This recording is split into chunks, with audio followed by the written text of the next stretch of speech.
नमस्कार दोस्तों, अगर आप यूपीपीएससी 2026 की तैयारी कर रहे हैं तो ये वीडियो आपके लिए सबसे महत्वपूर्ण वीडियो हो सकता है। मैं यहाँ पर सिर्फ किताबों की लिस्ट नहीं बताने वाला हूँ, मैं आपको बताऊंगा कि आज से दिसंबर तक क्या पढ़ना है, क्योंकि आपका जो प्रीलिम्स है वो 6 दिसंबर को है।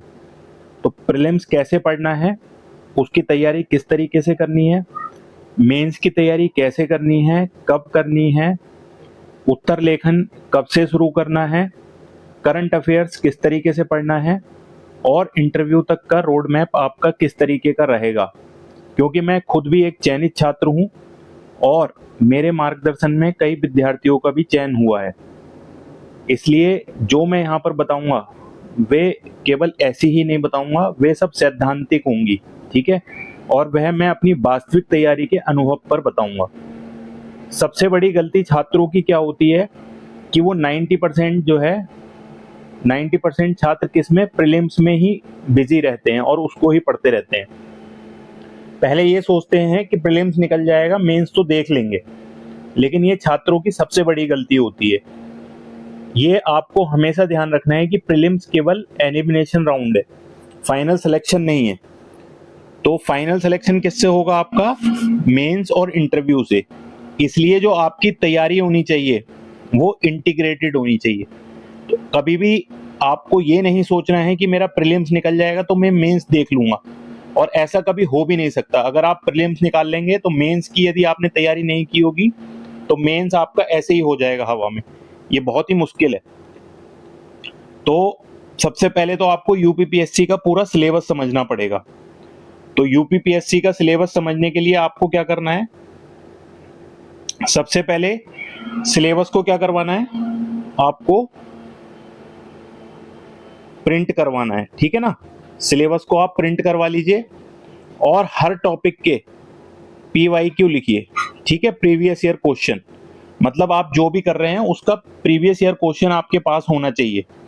तो जब तक आपको ये जो सिलेबस है, ये सिलेबस जब तक आपको याद नहीं होगा तब तक आपकी तैयारी किसी भी डायरेक्शन में नहीं जा सकती। तो सबसे पहली चीज है सिलेबस, एक तो निकाल लीजिए, प्रिंट करा लीजिए। मैं अपने टेलीग्राम चैनल पे आपको शेयर कर दूंगा, आप वहां से ले लीजिए PDF और उसको आप प्रिंट करा के अपने पास रख लीजिए। और प्रीवियस ईयर क्वेश्चन जो है वो आपके पास होने चाहिए। उससे क्या है, आपको सिलेबस के साथ साथ प्रीवियस ईयर क्वेश्चन दोनों को आपको चेक करना है, और तभी आप समझ पाएंगे कि मुझे तैयारी किस दिशा में करनी है। अब सबसे पहले आपको क्या करना है कि अगर आप बिगिनर लेवल पर हैं तो सबसे पहले आपको क्या करना है, 4 से 5 महीने आपके फाउंडेशन के होने चाहिए, ठीक है। 4 से 5 महीने किसके होंगे? आपके फाउंडेशन के। तो इसमें कौन कौन से सब्जेक्ट आप तैयार करेंगे? History, geography, polity, economy, environment, science और करंट अफेयर्स, ठीक है। ये सब्जेक्ट आप, और इसके साथ साथ आप यूपी स्पेशल, क्योंकि आप यूपी PCS दे रहे हैं तो यूपी स्पेशल। और उसके अलावा आपको क्या करना है, यहां पर NCERT कवर करनी है। उससे क्या है, आपका बेस बनेगा जो कि आपके मेंस में बहुत ज्यादा काम आने वाला है। और NCERT की हम पूरी सीरीज अपने इसी चैनल पर चला रहे हैं, वो भी आपके लिए बहुत ही बेनिफिशियल होने वाली है। उसमें मैं हर चीज मेंस पॉइंट ऑफ व्यू से कवर करके चल रहा हूं। तो NCERT जो है आपको सारी NCERTs कवर करनी है। उससे क्या है, एक आपके माइंड में एक सेटअप बनता है पूरे सब्जेक्ट्स का कि किस तरीके से हमको कहां पर कैसे लिखना है। क्योंकि आपके पास ये लिए फैक्ट तो हैं बट आप उसको ठीक से कॉपी पे नहीं लिख पा रहे हैं, तो वो आपके फैक्ट किसी काम के नहीं है, तो वो मेंस में आप आंसर राइटिंग अच्छे से नहीं कर पाएंगे। तो इसके लिए आप जो है मेरे चैनल को फॉलो कर सकते हैं और वहां से आप कंसोलिडेट तैयारी कर सकते हैं मेंस के लिए। अब सबसे पहले जो है आपको हिस्ट्री के लिए देखिए क्या फॉलो करना है। हिस्ट्री के लिए आपको मैंने बता दिया, एक तो NCERT की बुक, आर्ट एंड कल्चर के लिए नितिन सिंघानिया की बुक प्रेफर कर सकते हैं, और स्पेक्ट्रम, ये आपको बुक्स जो है हिस्ट्री के लिए पढ़नी है और इसको बार बार पढ़ना है। पॉलिटी के लिए आपको एनसीईआरटी और लक्ष्मीकांत ये पढ़नी है, ठीक है। उसके अलावा ज्योग्राफी के लिए आपको एनसीईआरटी और एटलस, ये दो साथ साथ आपको करनी है। अगर आप कोई स्पेसिफिक वैसे बुक लेना चाहें तो उसके लिए आप जीसी लियोंग की बुक भी ले सकते हैं, ठीक है। इसके बाद आता है इकोनॉमी। तो इकोनॉमी के लिए आप बेसिक कॉन्सेप्ट के लिए एनसीईआरटी, उसके अलावा आपको बजट देखना है, इकोनॉमिक सर्वे, या फिर आप रमेश सिंह की बुक प्रेफर कर सकते हैं, ठीक है ना। उसके अलावा एनवायरनमेंट के शंकर आईएएस के नोट्स और एनसीईआरटी की बुक्स, ठीक है। साइंस के लिए एनसीईआरटी की बुक जो है वो बहुत ही इंपॉर्टेंट है। उसके अलावा करंट अफेयर्स जो चल रही है साइंस के लिए, ठीक है। यूपी के लिए आप गवर्नमेंट वेबसाइट चेक कर सकते हैं। उसके अलावा यूपी का बजट और यूपी इकोनॉमिक सर्वे और यूपी की गवर्नमेंट स्कीम्स, ठीक है। अब देखिए, मैं डेली टाइम टेबल यहाँ अपने हिसाब से शेयर कर रहा हूँ।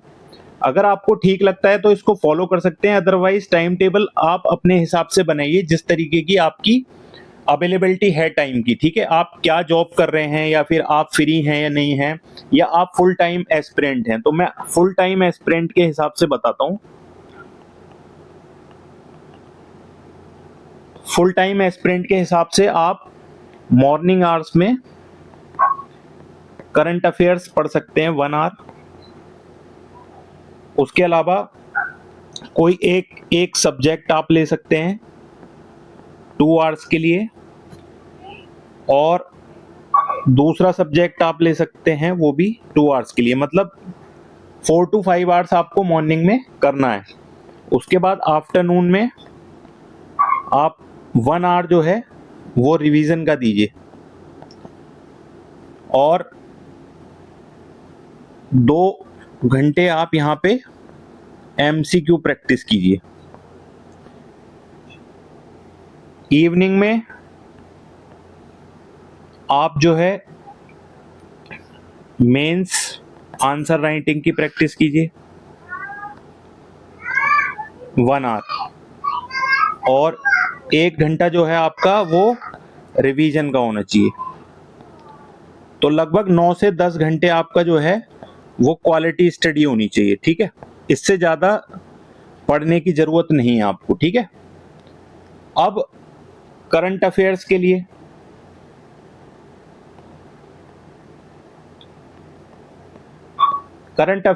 क्या करना है, आपको पीडीएफ मैगजीन जो है इस तरीके से ज्यादा खरीदने की जरूरत नहीं है।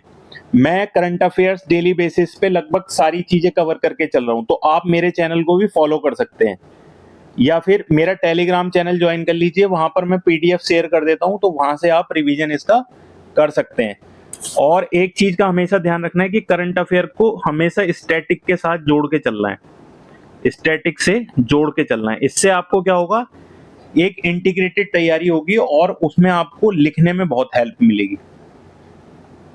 अब आप ये देखिए प्रीलिम्स की स्ट्रेटेजी क्या रहनी चाहिए आपकी। तो प्रीलिम्स जो है वो एक तो आपका जो है कॉन्सेप्ट प्लस एलिमिनेशन राउंड है, ठीक है ना। तो इसमें क्या है, आप 150 क्वेश्चंस है, तो 150 में से जो है 150 तो देखिए कोई नहीं कर पाएगा, ठीक है। आप कभी सोचे कि 150 में से 150 कर देंगे, लेकिन आप 110 से 120 क्वेश्चन अटेम्प्ट कीजिए, आपका ये टारगेट होना चाहिए, ठीक है ना। और अगर 120 क्वेश्चन अब का आप करते हैं, उसमें से आपकी 80% एक्यूरेसी रहती है, तो ये आपकी बहुत ही अच्छी तैयारी हो जाएगी और इसमें आपके निकलने के पूरे पूरे चांसेस हैं। अब इसमें आपको क्या करना है, एमसीक्यू प्रैक्टिस करनी है डेली बेसिस पे, ठीक है ना, एमसीक्यू प्रैक्टिस डेली बेसिस पे, और 50 क्वेश्चंस जो है आपको लगभग डेली लगाने हैं। तो उससे क्या है, आपके वीक में कितने हो जाएंगे, 300 क्वेश्चंस, और मंथली आपके क्या हो जाएंगे, 1000 क्वेश्चन लगभग। तो ये आप करते रहिए, ठीक है। PYQ, प्रीवियस ईयर क्वेश्चन, तो इसे कम से कम पिछले 10 साल के क्वेश्चन पेपर लगाने हैं आपको, ठीक है। और ये 3 बार एग्जाम तक जो है वो हो जाने चाहिए। अब क्या है, रिवीजन किस तरीके से करना है आपको, तो रिवीजन के लिए जो है एक बार नहीं पढ़ना उसको कि एक बार पढ़ लिया रिवीजन हो गया, एक बार पढ़ने से रिवीजन नहीं होगा। इसका टारगेट इस तरीके से रखिए, साइंटिफिक है, ये पहले दिन पढ़ना है इसको, फिर 7वें दिन पढ़ना है, फिर 30वें दिन पढ़ना है। ये वाला रूल जो है आप फॉलो करिए, इससे देखना आपको मदद मिलेगी बहुत ज्यादा। अब मेंस की स्ट्रेटेजी देखिए, यहां तक तो प्रीलिम्स का हो गया, मेंस की स्ट्रेटेजी किस तरीके की होनी चाहिए। तो जो आपका जीएस पेपर 1 है, जीएस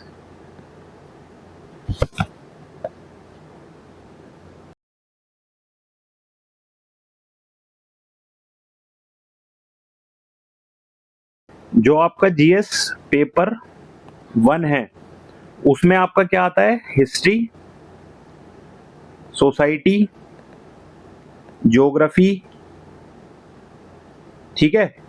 तो आपको जो है इस पे फोकस किस पे करना है, इंडियन सोसाइटी पे, ज्योग्राफी के लिए मैप्स पे, और सबसे मेन चीज क्या है, आपको एग्जाम्पल्स लिखते चलने हैं। कोई भी अगर आप क्वेश्चन कर रहे हैं या कोई भी फैक्ट कर रहे हैं तो वो एग्जाम्पल जरूर होने चाहिए, और एक आपको डायग्राम पे फोकस करना है। अगर आप हर क्वेश्चन के साथ डायग्राम बना रहे हैं तो वो उत्तर बहुत ही अच्छा रहेगा आपको। अब जीएस पेपर 2 में क्या क्या है, कॉन्स्टिट्यूशन है, गवर्नेंस है, आईआर है, इंटरनेशनल रिलेशनशिप। तो इसके लिए आपको क्या क्या करना है, एक तो आर्टिकल्स सारे याद होने चाहिए आपको, कमेटीज कौन कौन सी हैं, सुप्रीम कोर्ट के जजमेंट कौन कौन से आए हैं हाल फिलहाल में, और करंट अफेयर्स जो है आपकी वो इंटीग्रेशन उसका होना चाहिए साथ में, तब वो आपका उत्तर अच्छा माना जाएगा। अब जीएस पेपर 3 की हम बात करें तो जीएस पेपर 3 में एक तो economy, agriculture, security, science, tech, environment, ठीक है। तो इसके लिए आपको क्या करना है, एक तो डाटा आपको सारा पता होना चाहिए, गवर्नमेंट की रिपोर्ट्स पता होना चाहिए,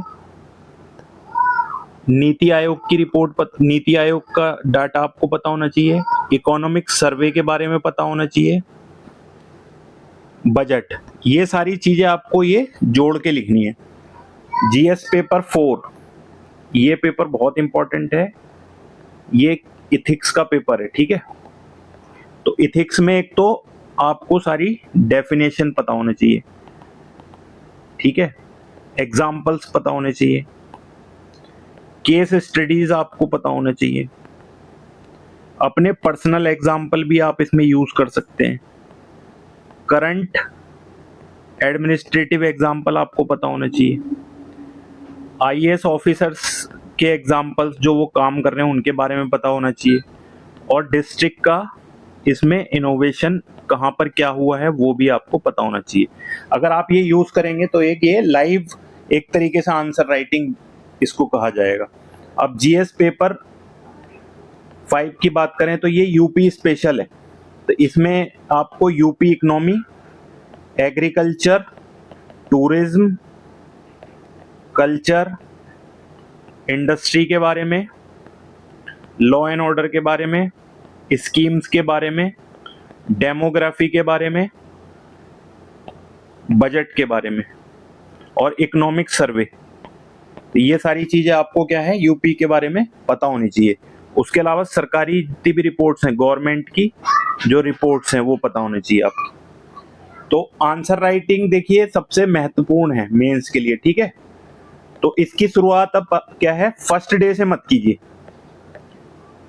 ठीक है। पहले क्या है, अपने कॉन्सेप्ट बनाइए, जैसे कि मैंने बताया ना एनसीईआरटी से, तो कॉन्सेप्ट बनाइए पहले। उसके बाद जो है आप टॉपर्स की कॉपी चेक देख सकते हैं, टॉपर्स की एक बार कॉपी को देखिए। उसके बाद धीरे धीरे जो है ना एक एक करके डेली एक आंसर लिख सकते हैं। फिर आप 5 आंसर, जब आपको लगने लगे कि आपके अंदर कॉन्फिडेंस आ रहा है, और फिर उसके बाद फुल लेंथ टेस्ट दीजिए। ये आपका जो है सीक्वेंस होना चाहिए, ठीक है ना। उसके बाद ये जो अच्छी आंसर राइटिंग है उसके लिए मैं अलग से जो है एक वीडियो आपके लिए बना दूंगा कि अच्छे उत्तर में क्या क्या चीजें होनी चाहिए आपके लिए। उसके बाद एसए का पेपर में, एक एसए के पेपर में, ठीक है, ये इसके लिए भी मैं आपकी स्ट्रेटेजी के लिए एक नई वीडियो बना दूंगा। और एक हिंदी के पेपर में, तो आपकी जो ग्रामर है और आपके लेटर, प्रेसीज, एसे और ट्रांसलेशन, इसके लिए आप पीवाईक्यू कर लीजिए, वो सफिशिएंट है, ठीक है ना। अब ऑप्शनल क्या है, बिल्कुल यूपी स्पेशल, जीएस 5 और जीएस 6, इसको बिल्कुल हल्के में नहीं लेना। यही आपकी रैंक बनाएंगे। कौन से? यूपी स्पेशल, जीएस 5 और जीएस 6, ठीक है ना। ये बहुत अच्छे से आपको करने हैं। अब बाकी इंटरव्यू के लिए जब आप इतना सब कुछ पढ़ लेते हैं तो आपके पास क्या है, नॉलेज तो काफी हो जाती है, लेकिन आपकी ये क्या है, एक इंटरव्यू क्या है, पर्सनैलिटी टेस्ट है। इंटरव्यू क्या है आपका, पर्सनैलिटी का टेस्ट है। तो आप अपना जो डीएएफ भर रहे हैं उसको पूरा याद कर लीजिए, होम डिस्ट्रिक्ट के बारे में पूरा पढ़ लीजिए, आपका जो ग्रेजुएशन का सब्जेक्ट है उसके बारे में पूरा पढ़ लीजिए। उसके बाद करंट अफेयर्स के बारे में आपको पता होना चाहिए, और एक बैलेंस ओपिनियन आपकी हर टॉपिक पे होनी चाहिए, ठीक है। किसी भी तरीके का बायस नेचर, आपका बायस्ड आंसर जो है वो दिखाई नहीं देना चाहिए। तो आप देखिए टेस्ट सीरीज आपको लगानी है, प्रीलिम्स से पहले कम से कम 30 फुल टेस्ट लगाने हैं आप, ठीक है ना। और मेंस के आपको 15 से 20 फुल टेस्ट लगाने हैं मेंस से पहले, ठीक है। और पीवाईक्यू जो है वो बहुत इंपॉर्टेंट है, कम से कम 3 बार आपको पिछले 10 साल के, 3 बार 10 साल के कम से कम लगाने ही लगाने हैं। इसमें जो है आपको कुछ सोचने की जरूरत नहीं। अब इसमें क्या है कि कॉमन मिस्टेक सब क्या करते हैं कि बहुत सारी बुक्स यूज करते हैं, टेलीग्राम चैनल यूज कर लेंगे, डेली स्ट्रेटेजी बदलेंगे, बार बार दूसरी वीडियो देखेंगे, रिवीजन नहीं करेंगे, एमसीक्यू की प्रैक्टिस नहीं करेंगे, आंसर राइटिंग को टालेंगे, करंट अफेयर्स के पीछे भागेंगे, यूपी स्पेशल को नहीं पढ़ते, अंत के लिए छोड़ देते हैं। तो पहले 6 महीने की हमारी स्ट्रेटेजी क्या है, 3 महीने हमने बता दिया, 3 महीने हम फाउंडेशन करेंगे, उसके बाद 2 महीने अपने नोट्स, 2 महीने, उसके बाद हम आंसर राइटिंग की प्रैक्टिस करेंगे, और लास्ट के जो 2-2.5 महीने और 3 महीने हमारे, वो पूरा हम जब प्रीलिम्स आ जाएगा तो पूरा प्रीलिम्स के मोड में आएंगे, ठीक है ना। उसका पूरा रिवीजन, जो भी हमने नोट्स तैयार किए हैं, एनसीईआरटी वगैरह पढ़ी है, जो फाउंडेशन बनाया है उसका पूरा रिवीजन करेंगे। और पूरे जो पीवाईक्यू मैंने आपको बता दिया कि 3 बार कम से कम आपको जो है ये करने ही करने हैं, ठीक है। पिछले 10 साल के ये आपको करने ही करने हैं, ठीक है। उसके बाद जो है मेंस की तैयारी के लिए भी, मेंस की तैयारी के लिए जो है आपको 2 से 3 महीने से पहले, ठीक है, ये जो पिछले 10 साल के पेपर्स हैं इसको आपको पूरा गो थ्रू होना है, ठीक है।